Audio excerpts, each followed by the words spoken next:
Hi, welcome. I'm Deborah Grenard, coming to you on behalf of the University of Spiritual Healing and Sufism, bringing the message of peace, love, mercy, justice, and freedom to the world.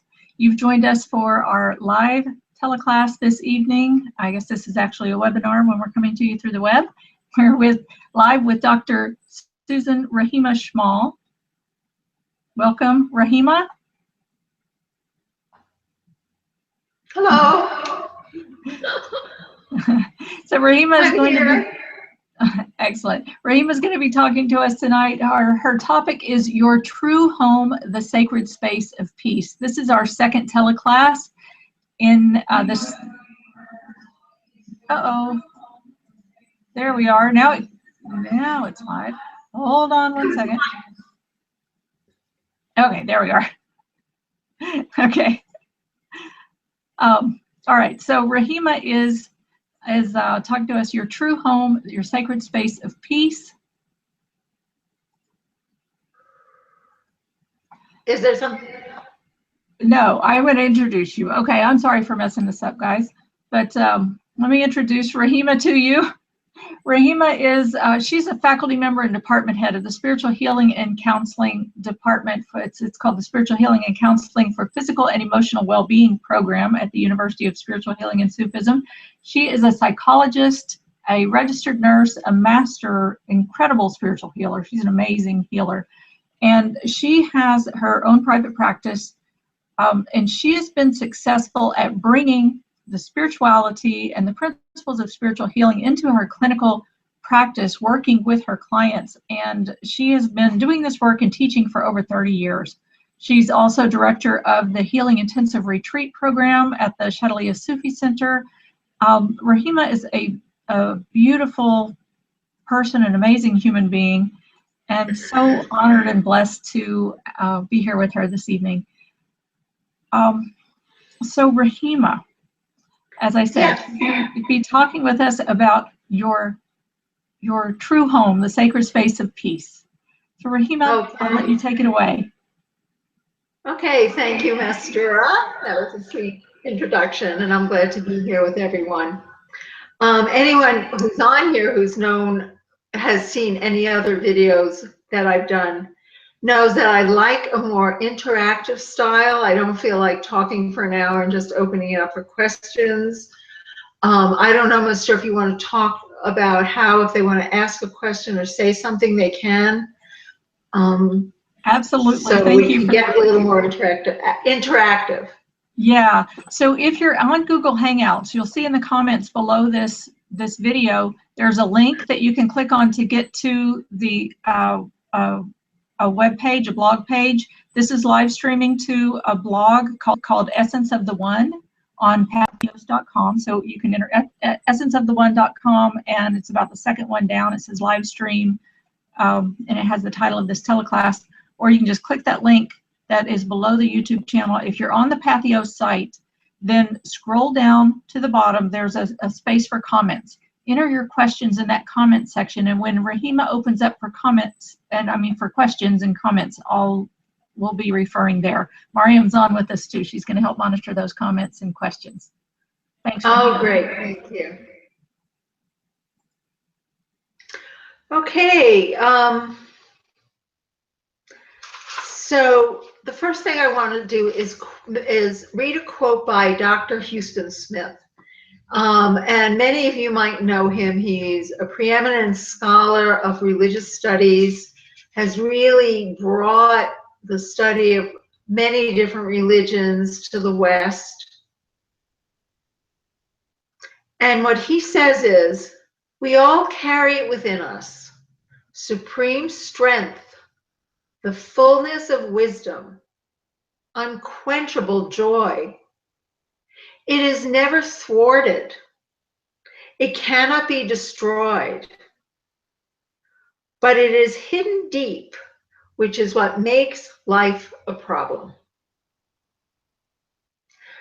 So what I want to cover today is to talk a little more about that space inside us that's hidden deep, how to access it, and how to use it to bring your life into more fulfillment. So first, to talk about that place that's hidden deep inside. And I'm going to read the quote again. We all carry it within us. Supreme strength, fullness of wisdom, and unquenchable joy. It is never thwarted, and it cannot be destroyed, but it is hidden deep, which is what makes life a problem. So why does it make life a problem? Because we go about our daily lives without connecting in to this incredible, invaluable resource that actually makes us the divine human beings that we are. Our teacher in the Sufi tradition, who started the University of Spiritual Healing in Sufism, says, you think you are a small star, but all of the universe is contained inside. And Sufism is about that journey to opening up that space inside, that home inside, that contains the whole universe, that can't be destroyed, and it holds everything we need for our life. It's the place in us that connects to the divine, to God. In Sufism, we talk about God as Allah, and I'll explain that a little bit later in terms of the sound that opens the space inside. And it's a journey about learning to live from the outside, where we're looking out into the world for our fulfillment, to knowing with every cell in our body that deep inside us is the true home. So let me say a little more about this space inside.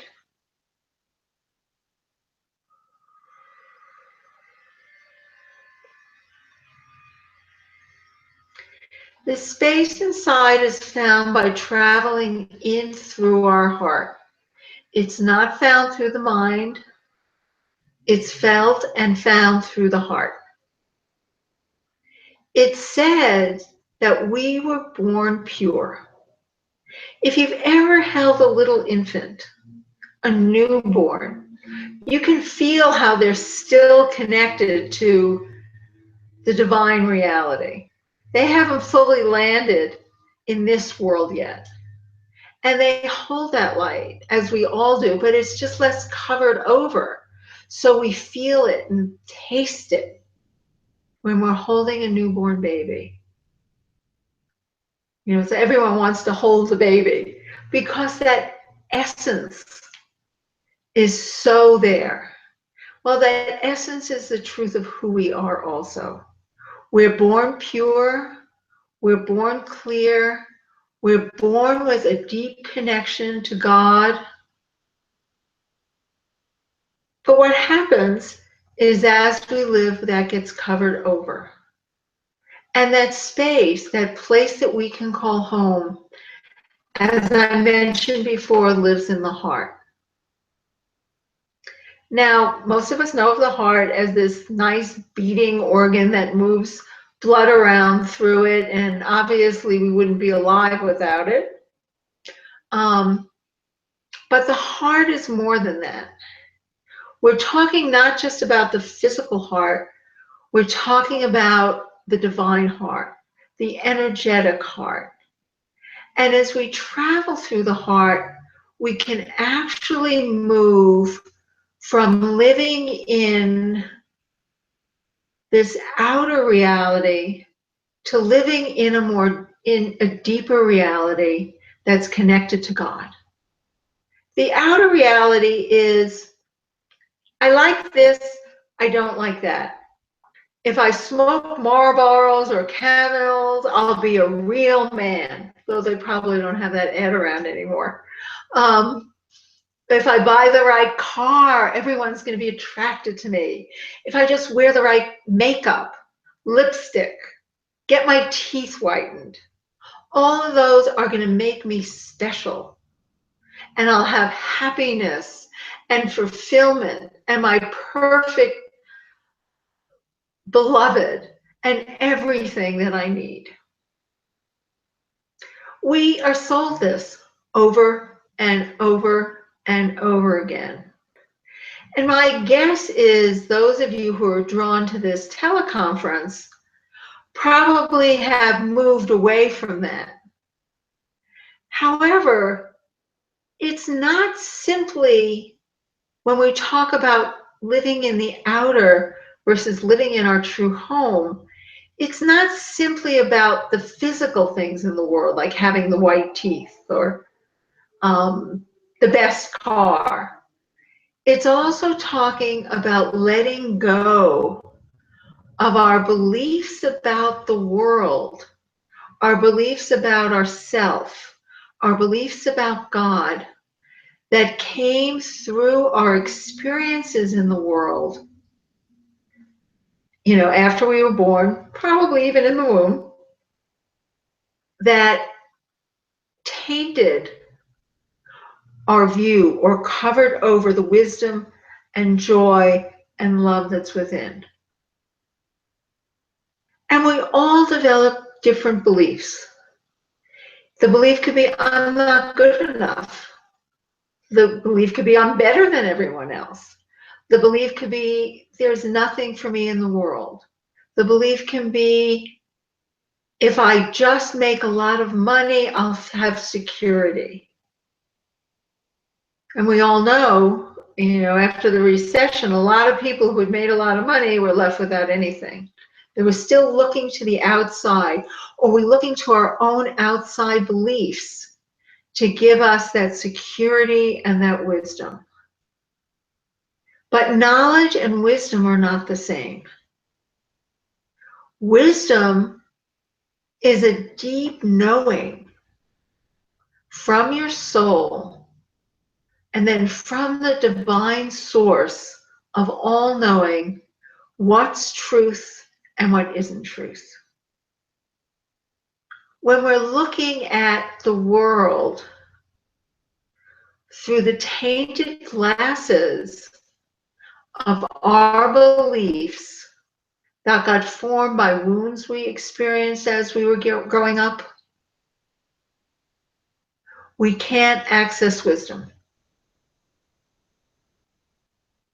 Or wisdom goes contrary to what our beliefs are.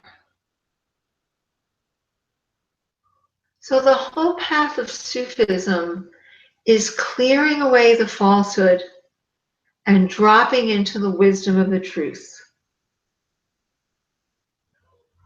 Dropping into the supreme strength that we hold.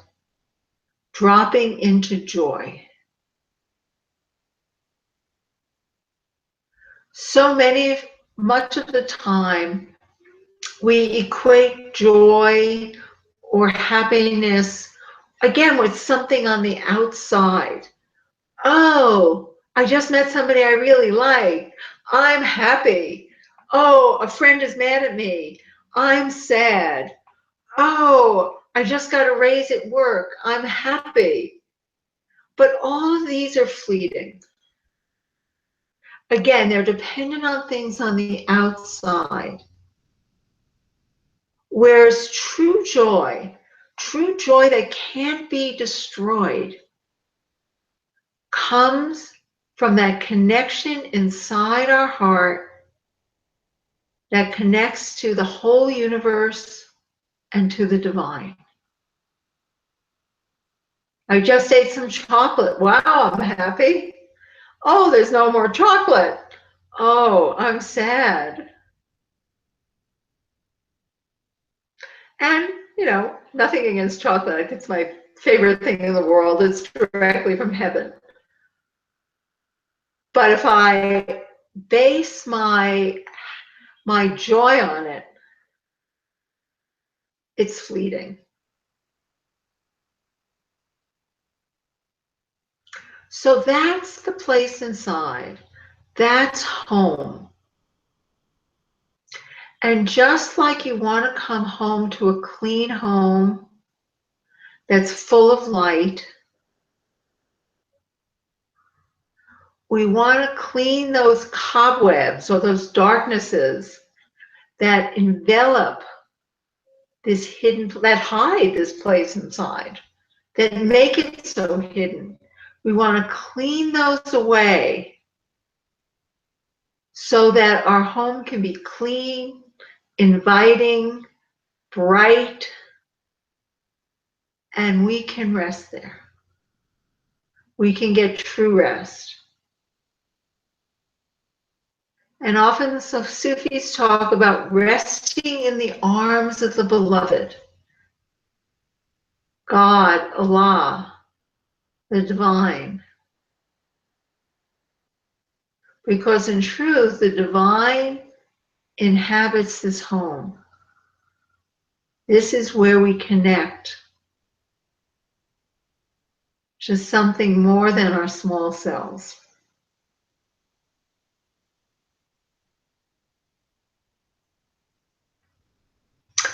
Okay, so I'm going to pause there and just see if there are any comments or questions on just a little bit that I presented.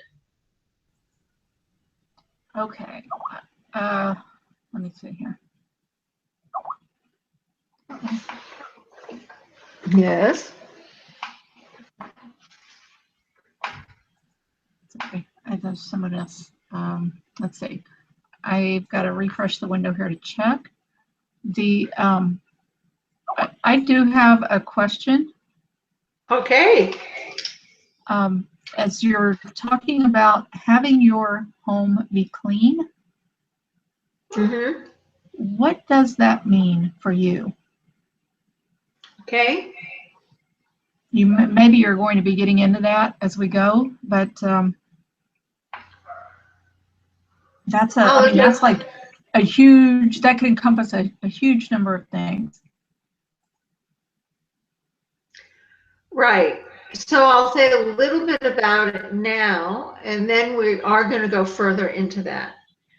So when we're born, as I was said, we're born clean. We're born pure. The whole universe is contained in us. But what happens is life.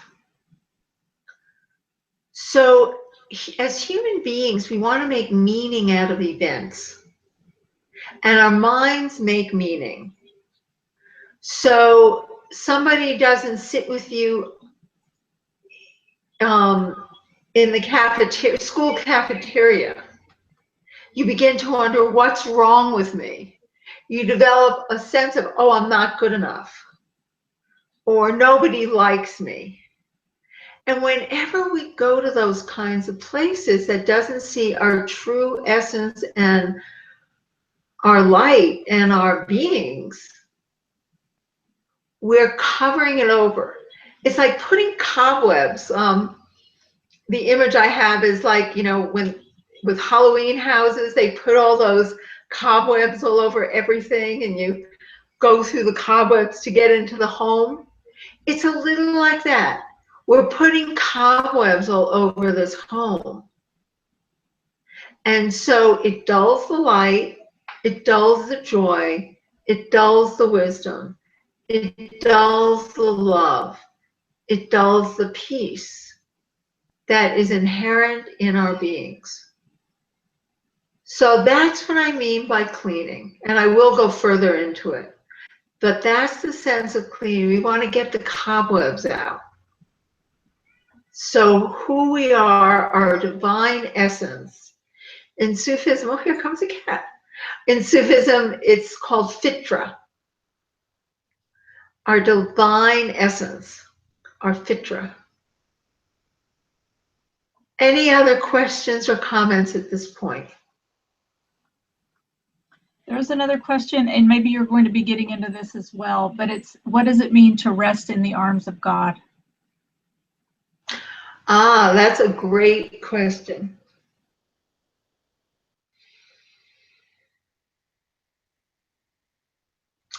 So many of us, I mean, we all have our picture of God. You know, for a lot of us, it's, you know, this man with a long white beard, sitting on a cloud, you know, judging us and, you know, deciding, you know, who's naughty and who's nice. Many of you have had an experience past what your beliefs are. It may have been when you've been deeply appreciative. It may have been when you've been deeply grateful. It may have been when you were looking at an incredible sunset or walking in the mountains, where you just knew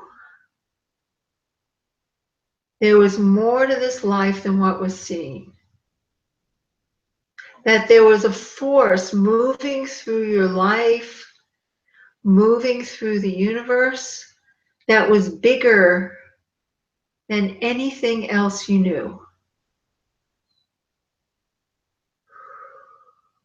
You've had a taste of something more. Now, many of us get that in fleeting moments. It wakes us up and then we go searching.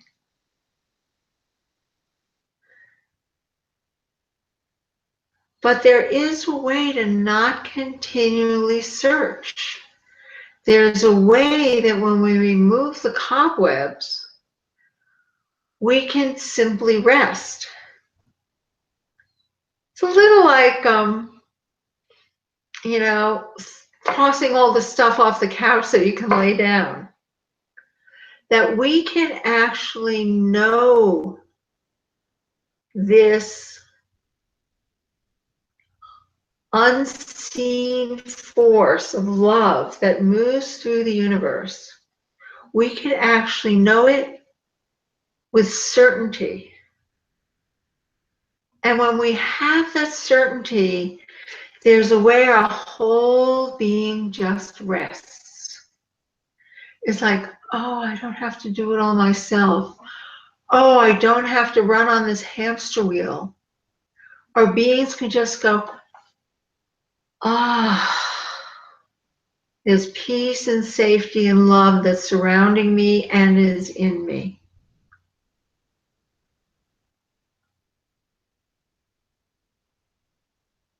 Any other questions before I move on?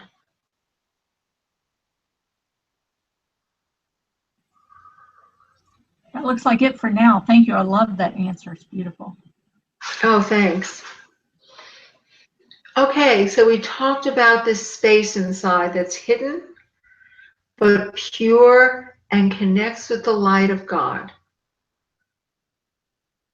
The question is, how do we clear the cobwebs so that we can live in that space, and that space is clean and clear, inviting and restful? Well, as I started to mention, you know, we go through life and we make meaning out of our experiences. So we're babies, we're pure. But then something happens. Our older sister or brother grabs a toy away from us and we start to cry and we try to figure it out. And it's like, oh, I can't have anything for myself, or I'm going to be bullied my whole life, or we come up with explanations for what happens. Or we're crying in our crib and our mother, who has 3 other children, just doesn't get to us as fast as we need. So it might be the belief there's no nutrition, or we're not lovable, or there's no place for us in the world. Any of those things can start happening. And what happens is we get this little veil over our hearts. And then we begin to see the world not through the place of purity, but through the veil. So then another instance happens. And rather than see, oh, it's just that my mother can't get to me because she's taking care of somebody else right now, it's, oh, there's no nutrition, or, oh, I'm going to be neglected. or whatever the story is, and then we pile on and pile on and pile on. And pretty soon our house is filled with cobwebs, and we can't see reality clearly. We meet someone and we project onto them from our cobwebs. We don't see situations for what they are. We see them through the veil of our history. We see them through the veil of our past. And it makes life very uncomfortable. I don't know how many of you see patterns in your life that repeat over and over and over again. You know, patterns like choosing the wrong partner, or what just happened that I lost that job again. Whatever it is, we have patterns. And we begin to define ourselves through those patterns. And those patterns are nothing other than the cobwebs influencing how we see and react in the world. So we live in this small, narrow world rather than a world of endless possibility. And two things I want to say about that. The first is, in the Sufi tradition, let me get the words right.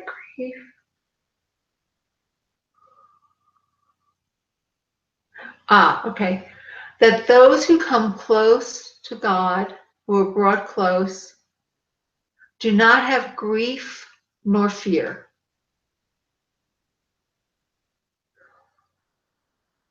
Because the grief and the fear comes from the patterns that we create. The grief is going back to our past, thinking about the things we've regretted, grieving over things that are now long gone. The fear is anxiety. What's going to happen to me in the future? So getting back to the question that was asked before about what does it mean to rest in the arms of the beloved? It's being in the present. It's not moving into the future with anxiety. It's not moving into the past with grief, regretting the past. Our past is past. It's not here anymore. So as we clear away the veils, we're able to be present. I can look at Miss Dora, who's sitting across from me as I'm teaching, and not project onto her every single woman I've known my whole life. Not project onto her my sister, not project onto her my mother, not project onto her other friends. I can relate to her as she is in the moment and not go into the fear of, oh, what's going to happen? It's like right now, we can be in the moment and have our wisdom and our peace and our joy and our love. I'm sure everyone on the call has experienced both being projected onto, like, oh, you're treating me just the way you treat your mother, or projecting onto somebody else, like somebody in authority. Oh, it reminds me of my first grade teacher who yelled at me. I'm not going to speak up in class because I'm going to have the same experience. It's like we get locked in and afraid. And we forget that each moment is new. Every single moment of our lives is a new moment. And we can either go back to the cobwebs or go back to the place inside that's pure and can be in the moment.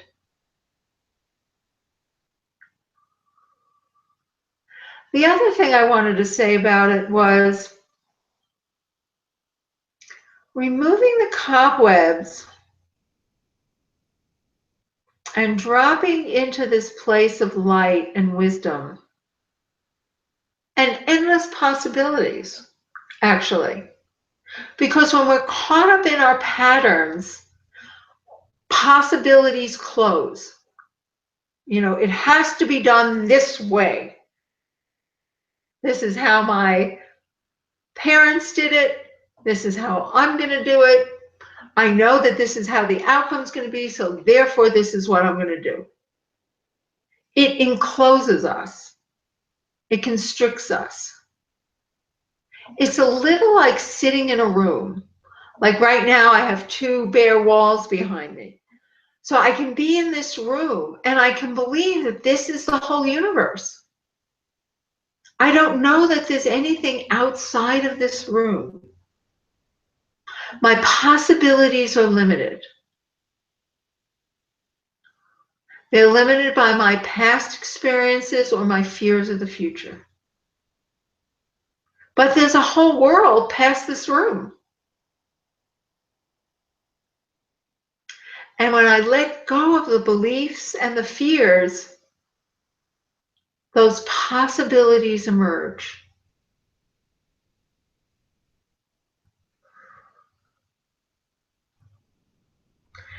Now, how do we do that? That's always the big question.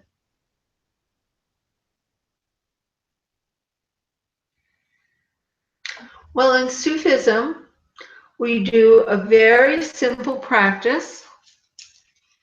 We do a number of different very simple practices.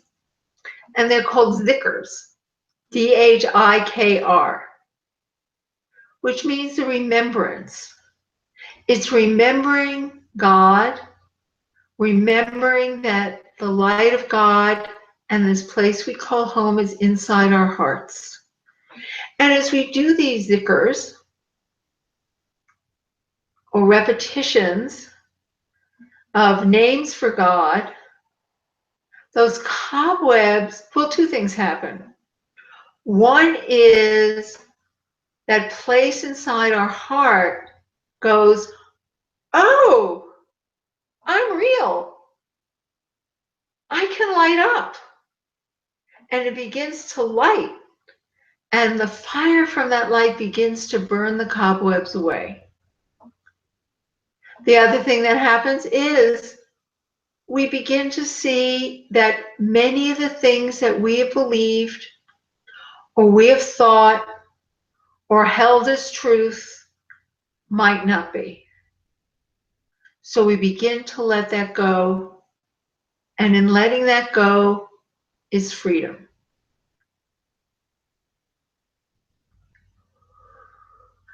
So I'm going to teach you a couple of different dhikrs. We're going to do them together.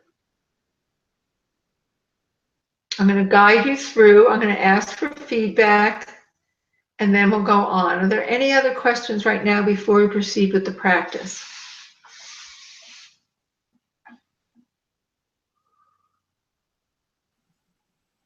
I don't see any questions. I was just checking. Okay. So in Sufism, well, there are many dhikrs that we do. The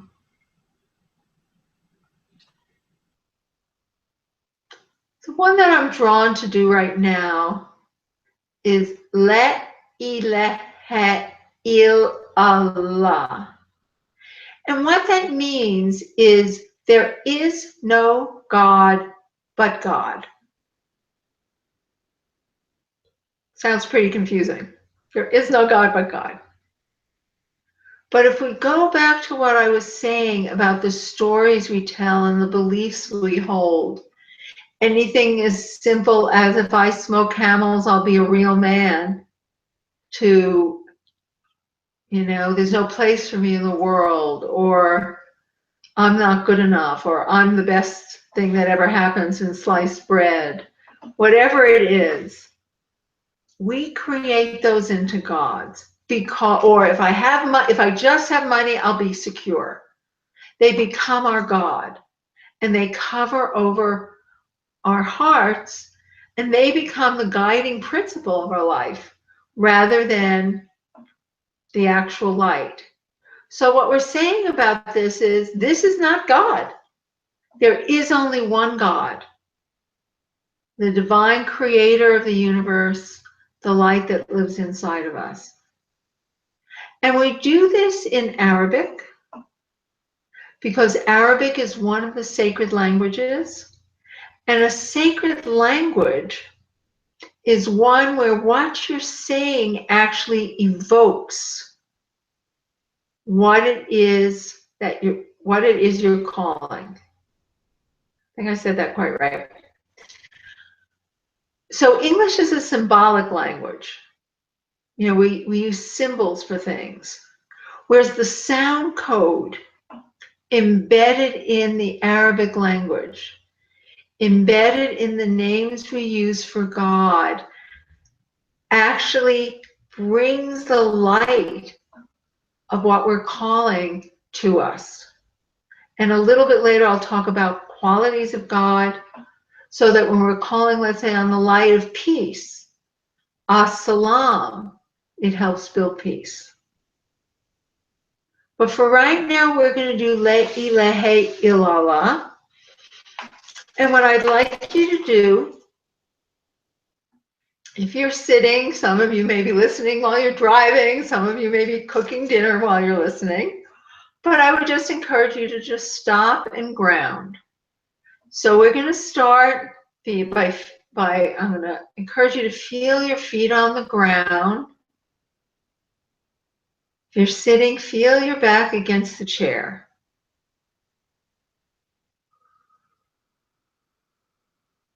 And what we're going to do is discover this place inside our hearts. So again, bring your attention down, feel your buttocks on the chair, feel your feet on the ground. Now to access this place, we don't want to simply look down at our hearts with our minds. We actually want to use our awareness and kind of melt our mind into our heart. Put your awareness there. You may want to put one hand on your upper chest so that you feel where your attention will go, where you feel.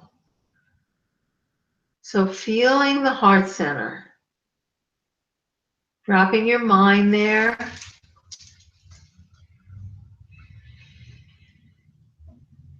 Dropping your ears into your heart.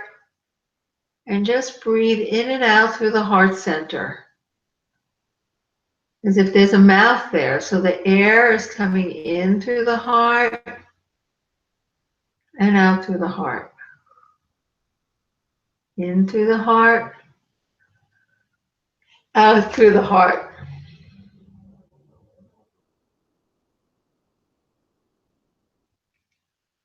And let yourself just kind of remember a time. Maybe it was in nature. Maybe it's when you felt appreciation or gratitude. Just remember those qualities and allow them to open your heart. And of course your mind's going to move around, but just let it keep melting into your heart.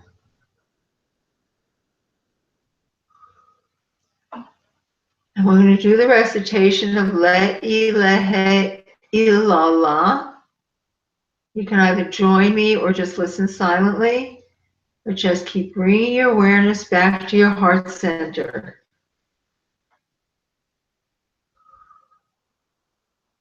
La ilaha illallah.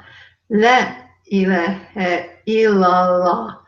La ilaha illallah. La ilaha illallah. La ilaha illallah. La ilaha illallah. La ilaha illallah. La ilaha illallah, ilaha illallah, ilaha illallah, ilaha illallah, ilaha illallah, ilaha illallah, ilaha illallah, ilaha illallah, ilaha illallah, ilaha illallah, illallah, illallah, illallah. So just pause. Keep letting your mind melt. Just noticing your heart. Is it the same or is something different happening?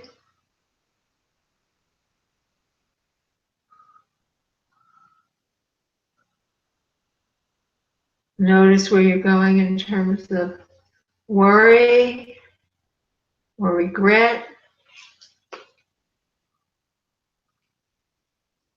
Just bring yourself back to breathing through your heart center. La ilaha illallah. La ilaha illallah. La ilaha illallah. La ilaha illallah. La ilaha illallah. La ilaha illallah, la ilaha illallah, la ilaha illallah, la ilaha illallah. So again, just pause and breathe into your heart.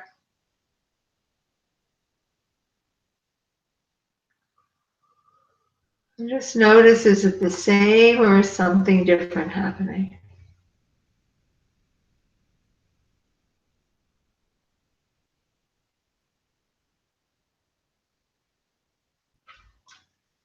And let yourself move from the front of your chest toward your backbone, like you're falling into warm water.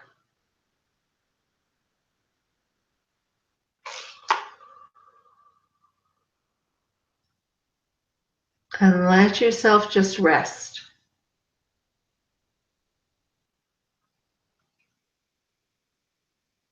Just keep noticing.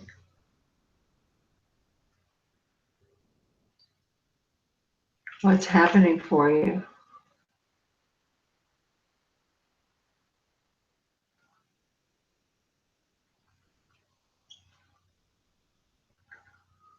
Okay, so let's come on back, and I'd like to know if there are any questions about what we just did.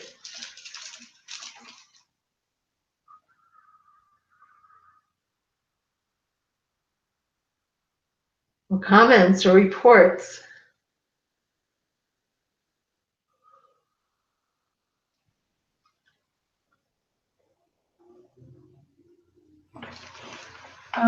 Sorry, Rahima, I was just posting posting on the comments what you were saying, the transliteration and the translation of it for people there. So if you want to look down there, you'll see it, just in case it helps you to see it as well as hear it.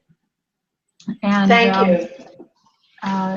Yeah, it was. I don't see any questions at this time. Okay.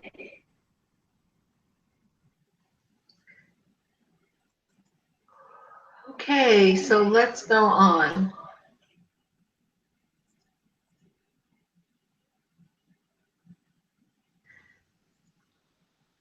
So one thing that's important is that everything that comes to us in our life is an opportunity to get closer to God, to find this place of home inside. There's nothing outside of it, and there's nothing separate. So it could be illness. It could be relationship issues. It could be work issues. It could be just feeling crummy about yourself. It could be fear. Anything can be used, in a sense, as grist for the mill of remembrance, to help us go closer. And I'll give you an example and guide you through doing it. So I'd like you to take a moment and feel something in your life that's uncomfortable. It might be an argument with a loved one. It might be somebody at work who is incredibly irritating to you. It might be a situation with your health, or you just lost your job, whatever. I'd like you to imagine it in front of you and notice what happens in your heart center as you think of this thing. And I promise we won't stay here, I won't leave you with it stuck. So just looking at this difficult situation or the difficult set of feelings and noticing when you're in it, gee, I'm angry at my boss, he didn't give me a raise, or I'm sad, I don't feel worthy of a raise. My boyfriend just left me, my girlfriend just left me. I'm worried about my children. Whatever it is, breathing deep into your heart and feeling, what does it feel like? Does your heart clench? Does it burn? What happens when you're thinking of the thing that's difficult for you? Just let yourself really register in your heart what that's like.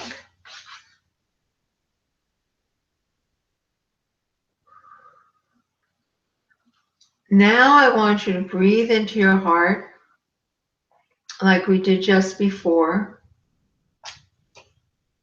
Feel whatever tension or hardness or fire got created.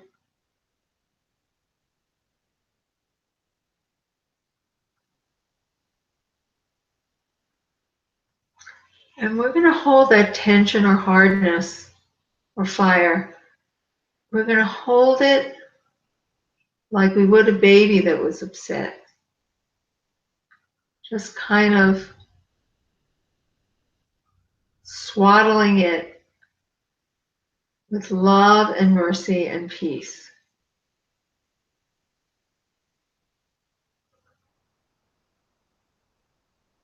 And we're going to do La ilaha illallah right into that and just see what happens. Again, it's important to let go of your mind and to bring your awareness into your heart. Put your hand on your heart so you really have an anchor place. Bring your awareness there.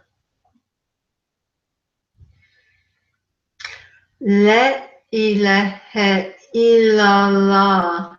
La ilaha illallah.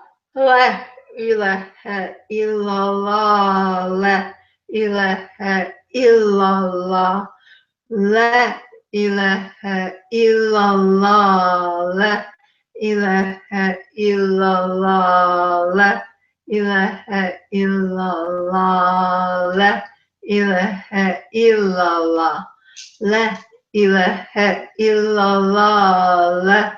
La ilaha illallah. La ilaha illallah. La ilaha illallah.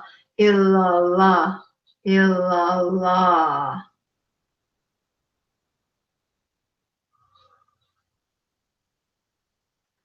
So allow the light from what we just recited to go around this place of hardness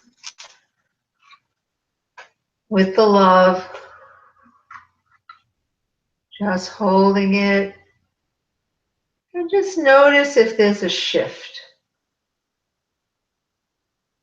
and what that shift is like. Don't try and interpret it. Just let's go on your feeling sense.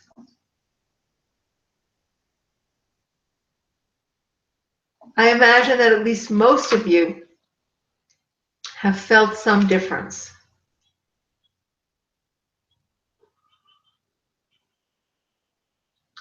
So just be with what's ever changed. And now we're going to go a little deeper. And we're going to do this again. So wherever you find your attention right now, bring it to your heart.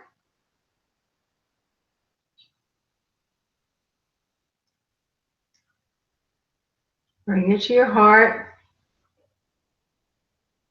Allow your heart to open even more. We're going to do La ilaha illallah again. La ilaha illallah. La ilaha illallah. La ilaha illallah. La ilaha illallah. La ilaha illallah. La ilaha illallah. La ilaha illallah. La ilaha illallah. La ilaha illallah. La ilaha illallah.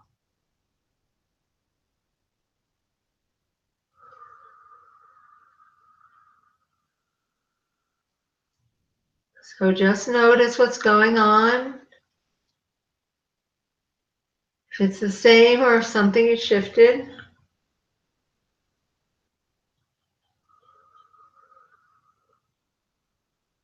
And just let yourself drop a little deeper into your heart, going from the front of your chest toward your backbone. Like you're dropping into a nice, soft, cushiony couch.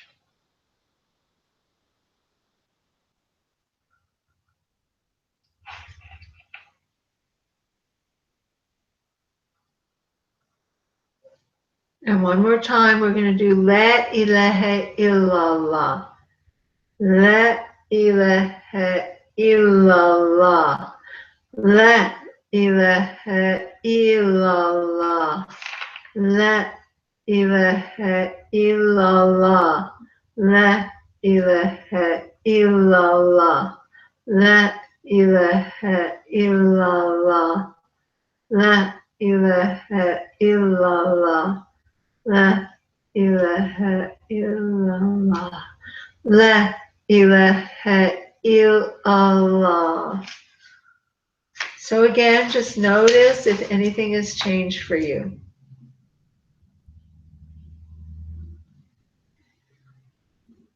Take a moment and breathe all the way down through your pelvic bowl.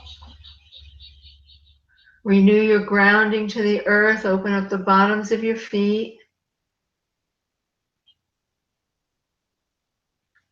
And just feel the difference. So I'm wondering if anybody would like to say something about their experience or ask a question or need some help.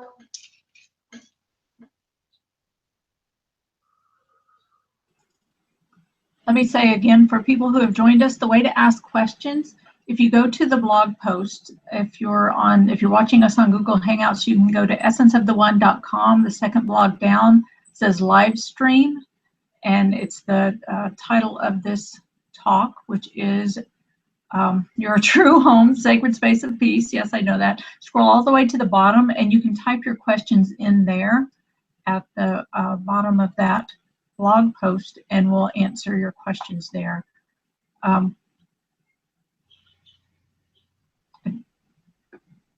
I'm just refreshing again to be sure, but right now,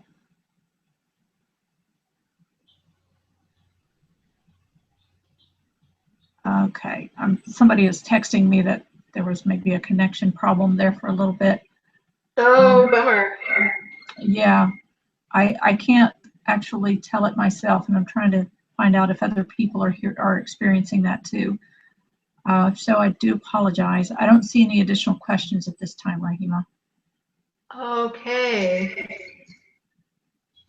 Well, I will assume that at least some of you experienced a shift from what we did. It seems like there's also background echo. How's that? Okay. Oh, it's still echoing. Well, it is what it is. Okay. So that's using one of the Vickers to help shift you from looking at the problem as a problem, looking at things through the eye, in a sense, a dirty eye, because it's filled with cobwebs, to beginning to clear those cobwebs away so you can see things fresh and new.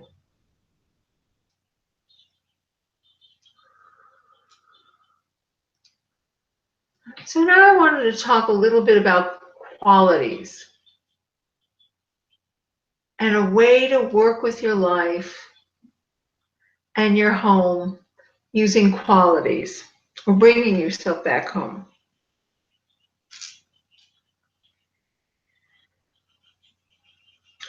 So one of the things I mentioned way back when we first started this teleclass is that the heart is the gateway to, in a sense, many worlds. We think we are a small star, but the whole universe is contained inside of us.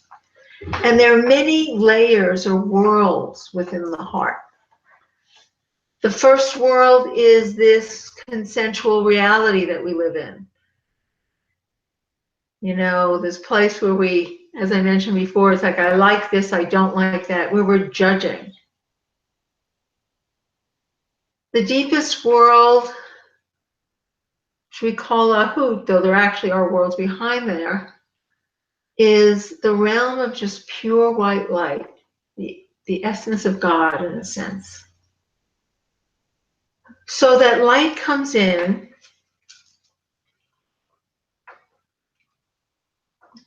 and that's a deep place in our heart. And as it comes to, I want to say a less deep place in our heart, but still pretty deep, it's a little like taking a white light and putting it through a prism.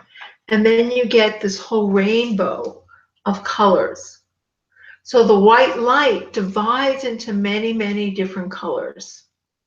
And when we're talking about the qualities of God, we're talking about all the different ways that God's light shows up in the creation, in the world. It shows up as peace. It shows up as strength. It shows up as subtlety. It shows up as love. It shows up as the protecting friend. It shows up as provision.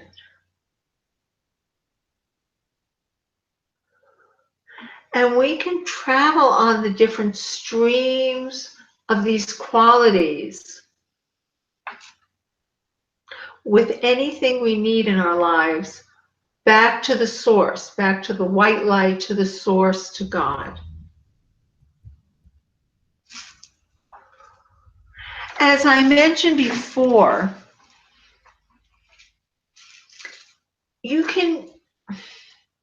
your problems in life are gateways or doorways to this inner home. They don't prevent you from going to it. They're actually a gateway. And one of the reasons that the problems are a gateway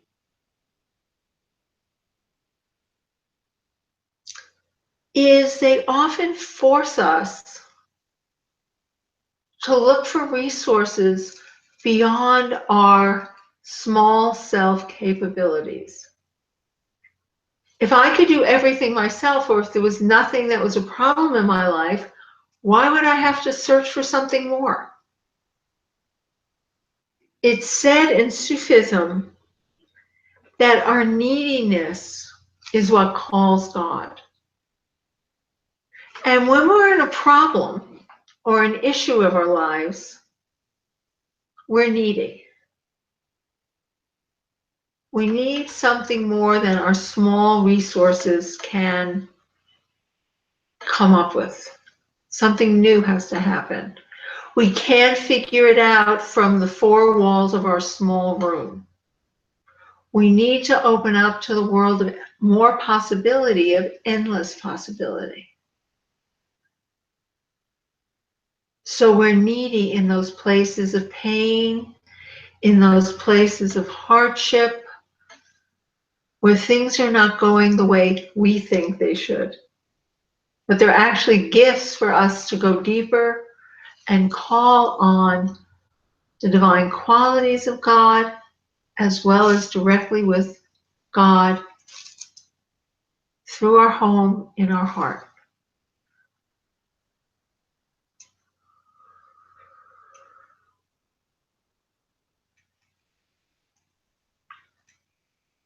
So one of the ways that we connect to these qualities, or in a sense, ride on these qualities back to the light, is by calling them by name.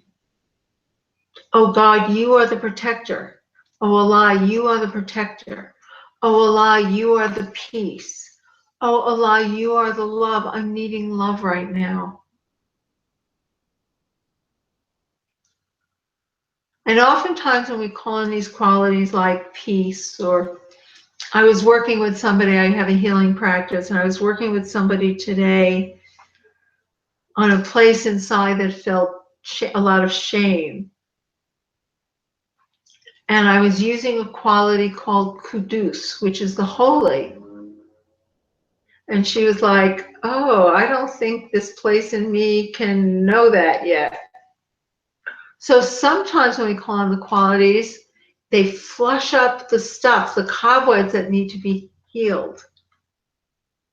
Sometimes they just go right in and soothe us, bringing a new light to our home. And we travel through it to the deeper place where Allah or God lives.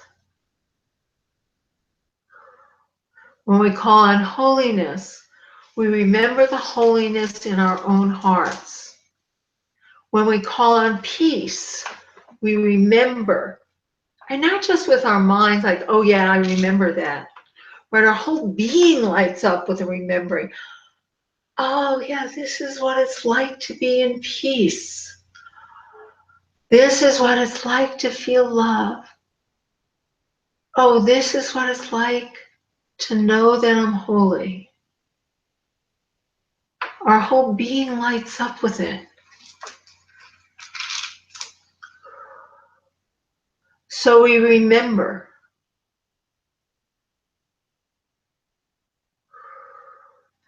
That in God, or in Allah, or in the divine, or in the source, everyone has different names, is everything we could possibly need. Not only does our home become clean, but it's fully furnished with all our needs, all the food we need, all the lamps, all the shining light, the skylights, the openings to the outside. So we're going to recite some qualities, and just allow yourself to open and feel. I'm going to start with two basic qualities, which are said to be like the essential qualities of Allah: mercy and compassion, Rahman and Rahim. Matter of fact, they're both mercy. One is a general mercy and one is a specific mercy. But they're also often translated as compassion and mercy. And as we're doing this, allow the wave of Rahman to come in, and then the wave of Rahim to just fill your being. So again, start by grounding, feeling your feet on the ground and your back against your chair.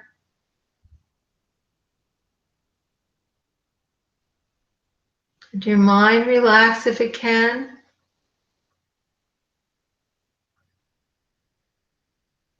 And do that by putting a hand on your heart and breathing into your heart center. If you put your awareness somewhere else, your mind can relax a little bit.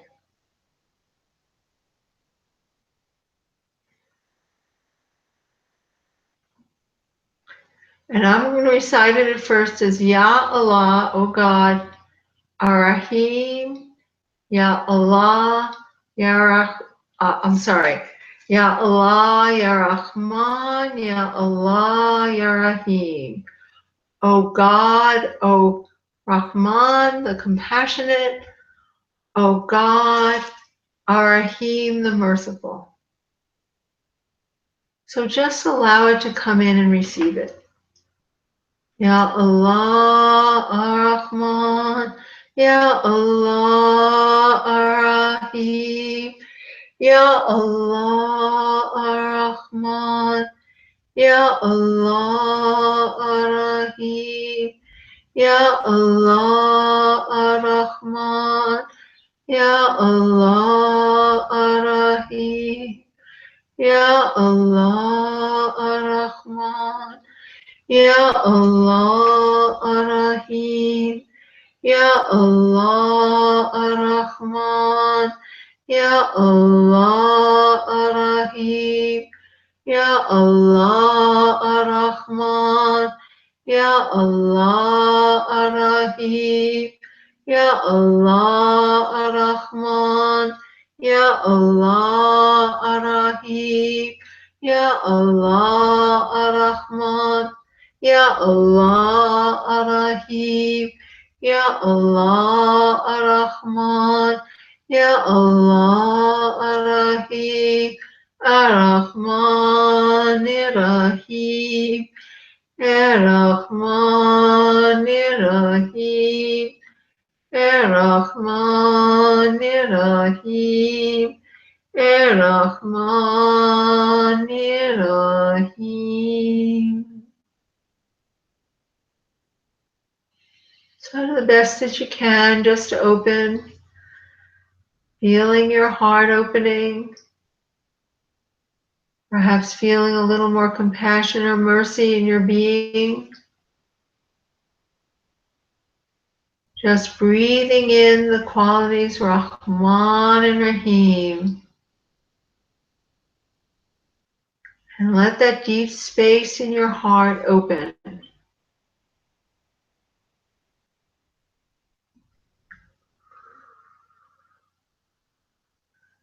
Just let that deep space open.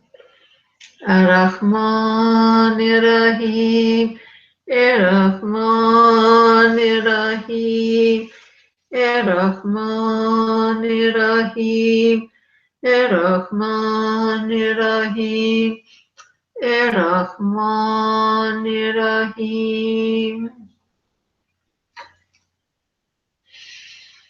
So just pause and feel it. And I'm going to open again for any questions or comments. Or reports of how that was or wasn't for you. Okay, so to ask questions, go to the bottom of the blog post on Essence of the One. The second post down, it's stated, I believe it's August 16th, might be 15th, and it is entitled Livestream Your True Home, the Sacred Space of Peace. Scroll to the bottom. This is, of course, where you're probably watching this. Scroll to the bottom where the comment section is and enter your comments there. And Rahima, here's a question. It says, when Rahima was asking for changed experience, okay, so it was saying in the first time with the la ilaha illallah with the dhikr, it was feeling some agitation, and then after the second time, it was feeling like it was relieving constriction in the body. Wow, great. So often what happens is first, it's almost like a pimple comes to a head. So when we do these practices, it's different than regular meditation where you're just, oh, I'm going into a peaceful place. It actually flushes up, in a sense, the dirt or the cobwebs, and it feels agitating. And then it just kind of bursts and the peace comes in. So great. I'm glad that was the experience that you had. Perfect.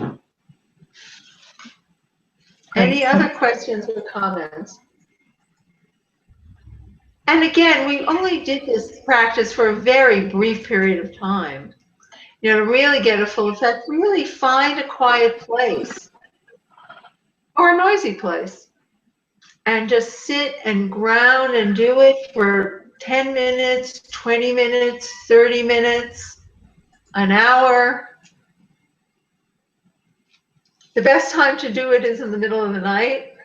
I just did a workshop. I live now in Santa Fe, and I just did a workshop here in Santa Fe, and I told the people, yes, the best time to do it is the middle of the night. And they're all going, you're kidding. But the middle of the night is, you know, when the world is at its quietest. And so the heavens are a little bit closer. There's less interference. But if you can't do it in the middle of the night, do it in the morning, do it at night, whatever works for you. Any other questions? Yes, or sitting in traffic. Well, you can do it sitting in traffic, and it can help you with your patience if you're sitting in traffic, but also it's nice to just sort of set aside a time. Absolutely, absolutely. Okay, so I just refreshed again. I don't see any questions, any additional questions there. Okay, so I just want to read something. This, and one thing. You know what, Rahima? Yeah. Actually, you know, this is going back to the beginning. Okay. But if you wouldn't mind just saying a word about this. You mentioned grief and the past and regret, and I understand what you mean when you talk about, you know, like the grief that we hold on to for a long time, the regrets of the past. But you know, what about like in the loss of a loved one, or you know, something like that, when we're really stricken with grief? Can you say something about the role or the place for grief, and even, you know, fear, anxiety of the future? Can you say something about the role that they do have and how they serve? I just don't want people to leave feeling like there's not a place for grieving. Oh, thank you for saying that. Yes, of course, with the loss of a loved one, we have grief. It's a normal human reaction, and it's an important one. You know, it acknowledges a bond that's now been taken away. The loss of a marriage, you know, two hearts were joined and now they're ripped apart. The loss through death. Absolutely, we grieve these things. And that's very, very important. That's very different than living in the past. Living in a reality that no longer exists. You know, let me give you an example of that.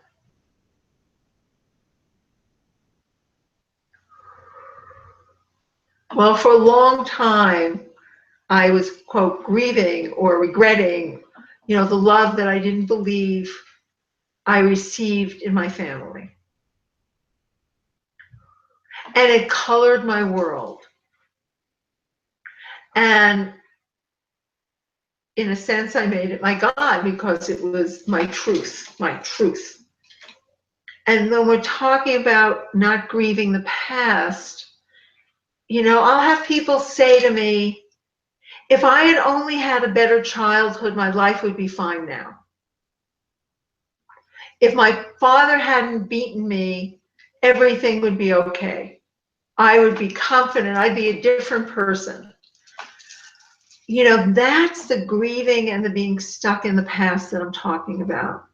If this hadn't happened then, the belief that what happened in the past means that our future is destined.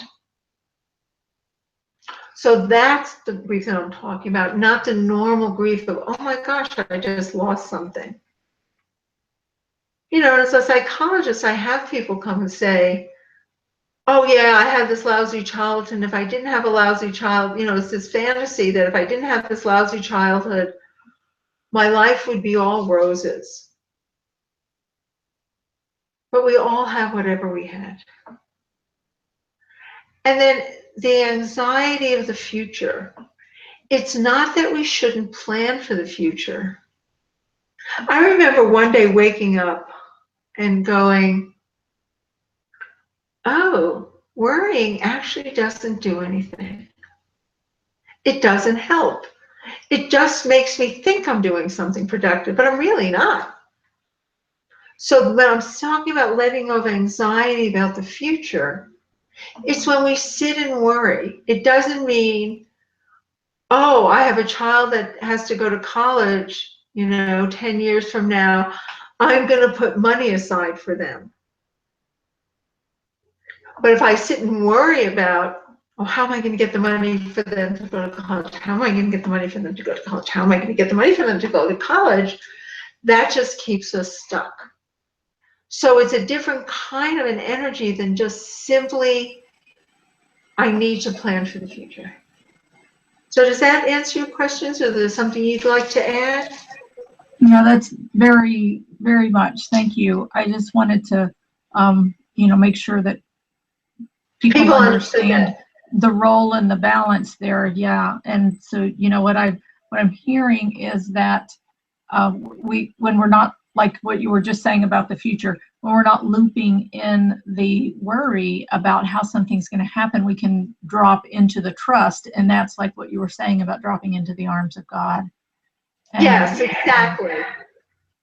Exactly. Yes. Okay. Because worry takes up so much space. It just fills us up. Yes. And it doesn't open us to endless possibility. Yes. And I can see the same thing with regret of a future, I mean, of the past, of the things that didn't happen in the past, how that can also take up that same space and not, it can keep us from being present with the gifts that we do have and the opportunities that are present with us in the moment. Exactly. Exactly. Yes. Thank you. So I just want to read something very quickly, and this is from a book called Music of the Soul, which was written by our teacher, the founder of the University of Spiritual Healing and Sufism, and it's called The Love. When you find the love, you find yourself. The secret is in the love. You are the love, not another. Everything is in the love. When you have the knowledge of the love, you feel peace in your heart. The jewels are inside you. This is a holy meaning. When you understand, then you are the meaning, the holy meaning. The place of everything is inside of you. And when you understand that, not just with your mind, but with your being, you become that. That is first and foremost. That is living from your true home.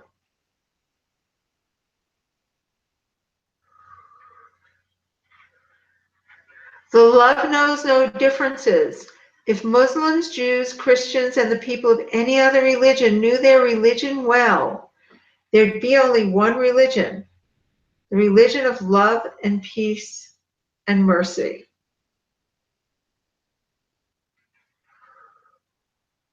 It's actually our birthright.